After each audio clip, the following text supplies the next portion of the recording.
భవిష్యత్తులో traditional medical degrees కి relevance తగ్గిపోతుందా? Robotics, artificial intelligence ఈ మొత్తం మెడికల్ సైన్స్ లో వినూత్నమైన ప్రయోగాలు చేయబోతోందా? మనం చూస్తే గనక ఇప్పటికే రోబోటిక్స్ కావచ్చు, ఏఐ కావచ్చు, ఇదంతా కూడా డయాగ్నోసిస్, ట్రీట్మెంట్ ప్లానింగ్, అదేవిధంగా ప్రెసిషన్ సర్జరీస్ వీటన్నిటిలో కూడా ఎంటర్ అయిపోయాయి. ఇప్పటికే మన ఐ సర్జరీస్ మనం చూస్తే లాసిక్ ఐ సర్జరీస్, ఏదైతే లేజర్తో ఐ సర్జరీస్ ఉన్నాయో అవన్నీ రోబోస్ చేసేస్తున్నాయి అనమాట.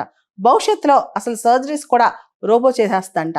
మనం చూస్తే కనుక చైనాలో 2000 కిలోమీటర్ల దూరం నుంచి డాక్టర్ గైడ్ చేస్తే రోబో, ఏఐ పొందుపరిచిన రోబో సర్జరీ చేసేస్తుందంట. చాలా కాంప్లికేటెడ్ సర్జరీ. 60-70% హాస్పిటల్స్లో 2030-35 నాటికి రోబోసే ఉంటాయి. ఎలాన్ మస్క్ ఒక ప్రధానమైన వ్యాఖ్య చేశారు. ఆయన ప్రకారం భవిష్యత్తులో డాక్టర్స్కి రెలవెన్స్ తగ్గుద్దంట రోబోస్ వచ్చేసిన తర్వాత, ఏఐ వచ్చేసిన తర్వాత.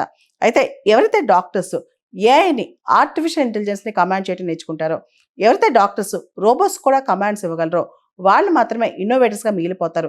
రెగ్యులర్గా చిన్న చిన్న సర్జరీస్ అన్నీ కూడా ఆర్టిఫిషియల్ ఇంటెలిజెన్స్ రోబోసే చేస్తాయి. చిన్న ఎర్రర్ కూడా లేకుండా చేస్తాయి. అయితే రోబోస్కి క్రియేటివిటీ, ఎంపతి, హ్యూమన్ టచ్ అస్సలు ఉండదు కాబట్టి, హ్యూమన్ జడ్జిమెంట్ కూడా ఉండదు కాబట్టి డాక్టర్స్ని పూర్తి స్థాయిలో రోబోస్ రీప్లేస్ చేయలేవు. కానీ డాక్టర్స్కి సప్లిమెంట్ చేయగలవు, అసిస్ట్ చేయగలవు.